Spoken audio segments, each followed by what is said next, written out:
¡Ah! No abuse, señor Morticio. ¡Ah!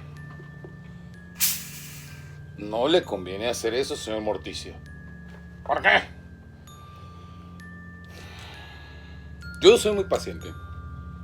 Hay personas en el mundo que somos muy pacientes ante los exabruptos de mal humor. Sin embargo, suele suceder que algunas de esas personas, que parecen como olvidadas por el resto del mundo, suelen tomar justas venganzas. Pero tú eres mi amigo. Eso es una ventaja a su favor, señor Morticio. Sin embargo, hay veces que inclusive las mejores relaciones aparecen afectadas por causa de ello. Hoy, una vez al mes, tenemos cuentos de Paul Raven, un servidor, y en este caso tenemos una historia que tentativamente se ha titulado Memoria Adicional. Una vez más, sean ustedes bienvenidos a las sombras.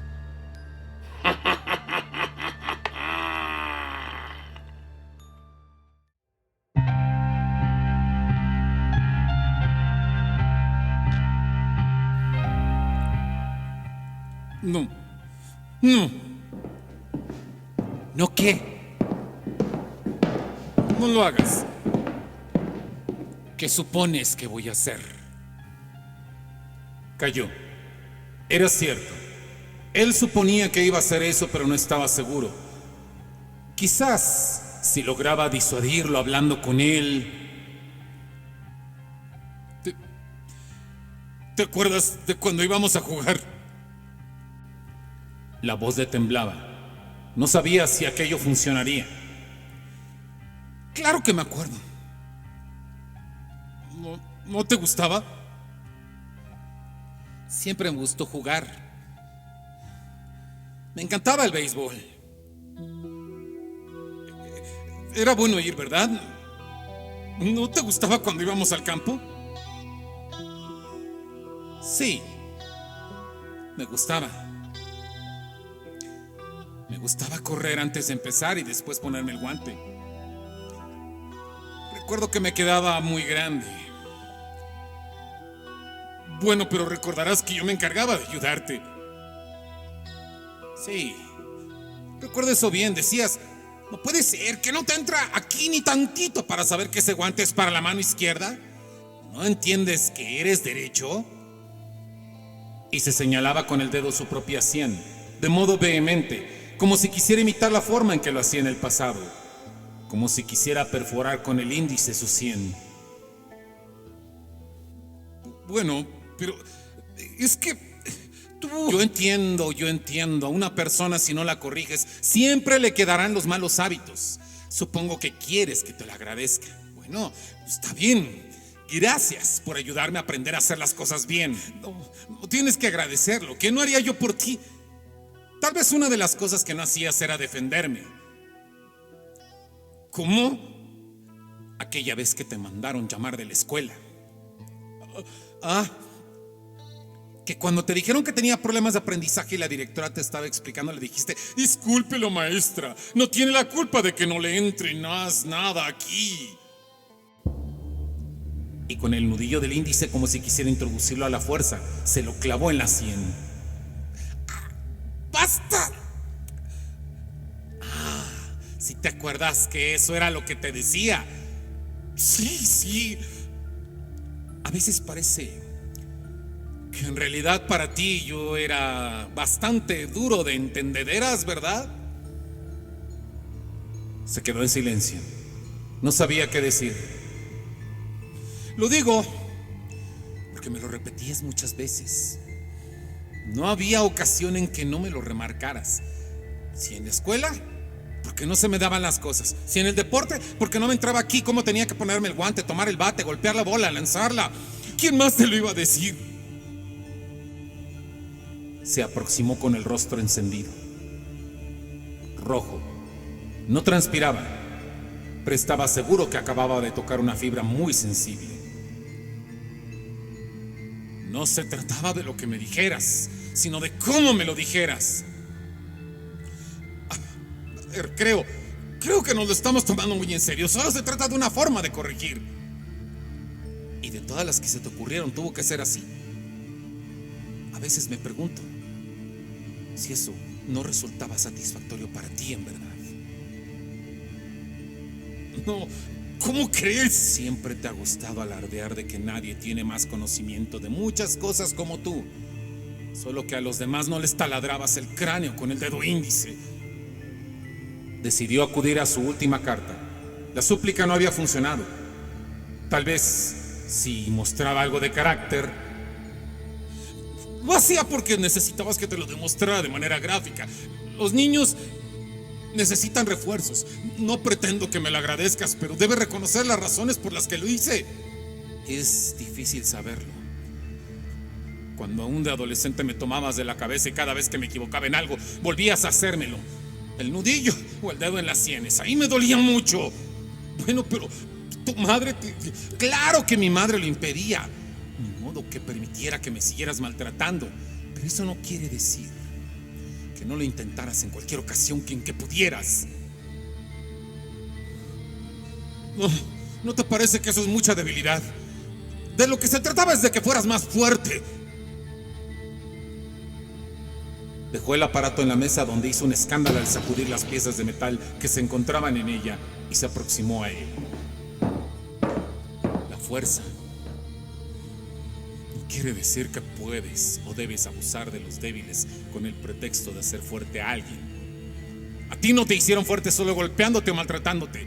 Así te hicieron resistente, pero no una mejor persona.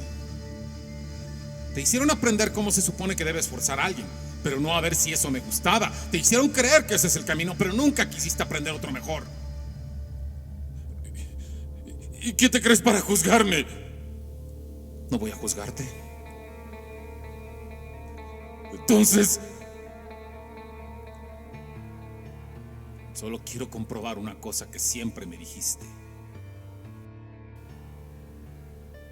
Al ser encendido, el aparato hacía un zumbido por causa de la velocidad a la que se movían los engranes que hacían girar la broca. Pese a que el hombre atado a la silla se agitó desesperado, no pudo evitar que lo introdujera en su sien. Se convulsionaba violentamente entre temblores espasmódicos, mientras la broca horadaba brutalmente la masa cerebral en el interior del cráneo. Acto seguido, al quedarse su mirada muerta, vacía, sacó de su bolsillo una tarjeta de memoria y lo insertó en el agujero que acababa de abrir. Encajaba. Ahora ya había descubierto cómo era que le podía entrar tantito ahí, en su cabeza, donde le decía que no podía entrar nada más. En ese momento, acababa de ganar 128 gigabytes de memoria adicional.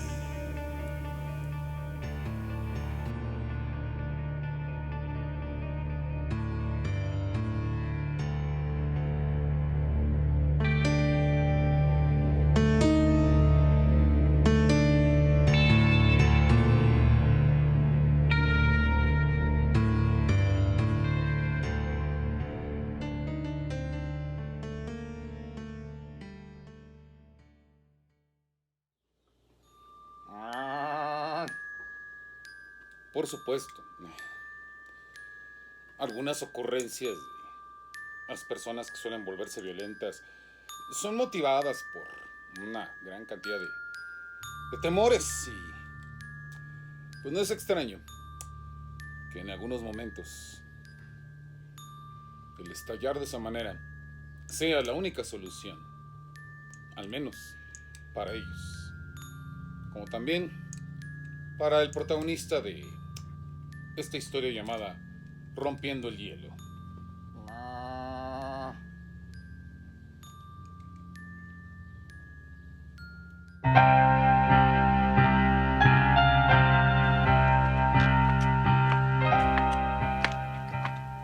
Por fin llegaste con los hielos. Antes sí debería felicitarte que llegaste con ellos y no hiciste como siempre, que nunca encuentras lo que tienes que buscar. Miguel se dispuso a colocar en el suelo la pesada bolsa de hielos que había comprado en la tienda de la esquina. Sin embargo, esta ya no era el familiar estanquillo donde acostumbraba ir a comprar alguna que otra de las cosillas que necesitaba para momentos como este, en el que daban una fiesta. Ahora el local era una de esas tiendas de conveniencia de una franquicia. Las cosas habían cambiado mucho en el barrio y ya no parecía tan cercano a él como antes. Del mismo modo, la mujer con la que se había casado tampoco era como solía ser antes del matrimonio, y en vez de la tierna compañera con quien se había sentido honrado de que le prefiriera en aquellos años de la licenciatura, ella se había convertido en una de esas esposas, con un aspecto y un comportamiento más que regular en las caricaturas y en las películas donde se parodia los matrimonios. Es decir, una señora que lanza indirectas, demasiado directas, al marido con el fin de zaherirlo en cada ocasión, con poca disponibilidad para la intimidad y menos tolerancia para lo que ella consideraba equivocaciones de su marido. Y su manera de manifestarlo eran ese tipo de comentarios y reproches velados. Por lo regular a estos, en los que siempre aludía a sus pobres facultades intelectivas, ya estaba bastante habituado. Por ello, ya había dejado de prestarles importancia debido a su asiduidad. De tanto que los había escuchado, ya no le producía mella alguna que se le llamara tonto en todos los tonos posibles y con todos los eufemismos disponibles para ello. Sin embargo, en cierto tiempo de estar sometido al trato prácticamente diario con esos epítetos, el ánimo de Miguel ya no era tan comprensivo para lo que llamaba pleitos naturales de pareja, y de algún modo estos comenzaban a incomodarle, de modo que antes de empezar a arguir algo, prefirió ir al cajón de la cocina a por el picahielo, y después de rasgar la bolsa con un cuchillo que se encontró por ahí, arrojó con cuidado el hielo en una cubeta que había dispuesto para tal fin, y una vez en ella, comenzó a horadar y quebrar la masa de hielo de la bolsa. Aquello era necesario, pues aunque llevaban las bolsas con hielo recién hecho desde la tienda, al pasar el tiempo, el hielo se fundía parcialmente y ya no se encontraban en condiciones de servir como piezas individuales para enfriar las bebidas en una fiesta. Por eso tenía que partirlo. ¿Eran esos los que tenías que traer o los confundiste? Porque ya ves que nunca le atinas. No es para que lo tomes a mal, pero a veces, casi siempre eres muy tonto. Y ya estaban. Una vez más. Ahora no se había preocupado por disfrazar la intención hostil sin mencionar la palabra. Esta vez tenía que decirlo. Sabía que ella solía decir esas cosas cuando estaba bajo presión, y la fiestecilla de hoy era una de esas presiones que ella no solía soportar fácilmente. Los invitados que vendrían a su reunión eran importantes en la medida en que a ella le interesaba no tanto complacerlos como impresionarlos. En días anteriores habían hecho la fiesta en casa de su hermana Antonia y esta había sido muy divertida. Pero a Antonia se le ocurrió estar haciendo comparaciones entre su festejo y todos los que había dado a Leida, su esposa. Desde ese día, el objetivo de su vida era el de hacer un festejo que superara en todo al de Antonia. Y a partir de ese momento, la vida de Miguel comenzó a ser aún más dura que de costumbre, pues a él le correspondía llevar las cosas bajo pedido exprofeso de Aleida, con lo cual las tensiones que se iban acumulando entre ambos eran mayores. Pero no lo eran porque fueran recientes, debido a las interminables peroratas que le dirigía su mujer a Miguel. Eran todos los días. Continuamente, ella se pasaba haciendo énfasis en las pocas cualidades de su marido y en la pésima suerte que le había cabido a ella por haberse casado con él. Miguel aún no entendía en qué momento tendrían una familia, pues Aleida nunca hablaba del tema, no quería hacerlo. La sola idea de perder su figura por causa de un embarazo se le hacía impensable, improcedente. Sencillamente no le cabía en la cabeza y a Miguel tampoco tendría que ocurrírsele. Punto. Además, la fiesta era aparentemente el aparador más discreto para que Aleida se encontrara con Hernán, el esposo de una de sus hermanas. Miguel había notado que en tiempos recientes Hernán había frecuentado la casa, so pretexto de que Aleida necesitaba cotizaciones de seguros de vida. Seguros cuyo costo Miguel debía cubrir después. Lo que no le quedaba claro a Miguel era la razón por la cual las visitas de Hernán debían producirse exclusivamente cuando estaba Aleida sola en casa. Bueno, en realidad sí que lo sabía, pero le quedaba reconocerlo y enfrentarse a ella con ese carácter tan desagradable que le hacía soltar bofetadas sin medir consecuencias y sin importarle el contexto en que se encontraban. Si Aleida se molestaba, de la misma manera en que lanzaba epítetos sin medición, las bofetadas salían sin freno alguno. En algún momento Miguel se preguntó qué hacía ahí. Cuando tuvo oportunidad de retirarse, no lo hizo. Del mismo modo en que Aleida buscaba ahora, de casados, tener asuntos con Hernán, a Miguel se le apareció Claudia en algún punto del camino previo a su matrimonio. Pero a Miguel se le hizo desleal eso cuando ya habían comenzado a planear su matrimonio, de modo que Claudia se despidió un día abrazada de su nueva pareja, a pesar de que ella no quería hacerlo así. Y Miguel tampoco. La vida desde entonces no había tenido muchas emociones. Estas escaseaban y se hundían en un fango de cotidianeidad del cual nadie podía salir limpio. Y Miguel, por mucho que soportara, se había empapado en esas aguas cenagosas lo suficiente como para decir que no estaba tan limpio como pudiera pretenderse. En ocasiones, alcoholizado, narraba a todo aquel que quisiera escuchar la forma en que hablaba y se trataba con su mujer, y no faltaba el que le hiciera la siguiente sana observación: ¿y qué haces ahí entonces? Tienes que partir los hielos para que los usen, ¿eh? O sea, viene el picahielo, échale ganitas, ¿eh? Como si fueras hombre. Y no como cuando estás conmigo, que ya ves que nunca pasa nada. Hernán y Aleida. Claudia. Y alguien más que no era él. Todas las formas posibles en que se puede decir tonto a alguien. Tantos años, tantas cosas. ¿Y qué haces ahí entonces? Aleida. ¿Qué? Respondió ella en un tono feroz, dándole a entender que era inoportuno hablarle siquiera. ¿Alguna vez dejas de ver la paja en el ojo ajeno para ver la viga en el propio? ¿A qué viene eso? Ah, parece que no. Déjame ayudarte.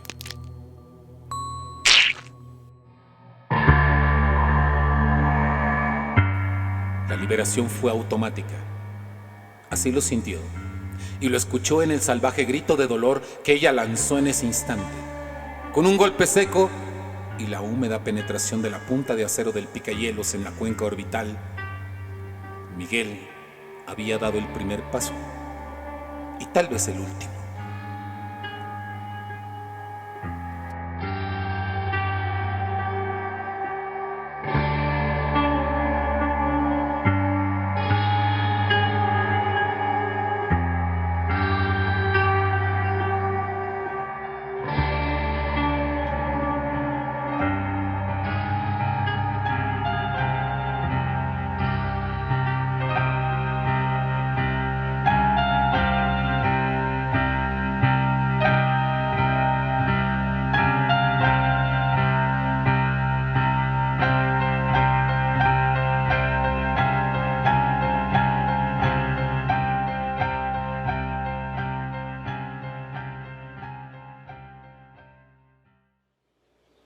¿Le quedó claro, señor Morticia?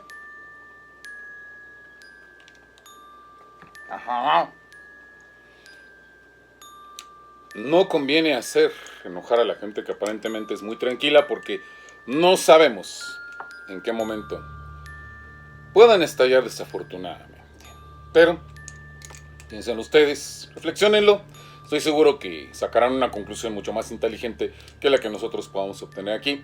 Y recuerden que si les gustan estas historias, les gustan este tipo de cuentos en los cuales se juega mucho con la oscuridad, con lo psicológico, pueden conseguir Monstruos 1, la antología de la editorial Esqueleto Negro, donde aparece una historia mía llamada Creación de un monstruo. Además de este proyecto que tuvimos el orgullo de ser publicados en él, vienen otros proyectos en puerta, así que espérenos.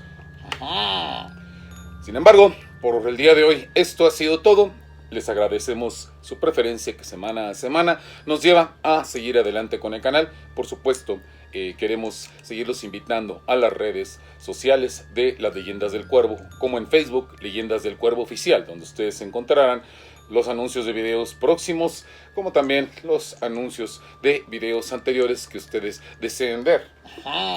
Del mismo modo también encontrarán en Bienvenidos a las Sombras Oficial, un grupo donde van a poder interactuar con algunas de las personas que les gustan este tipo de situaciones relativas a las leyendas.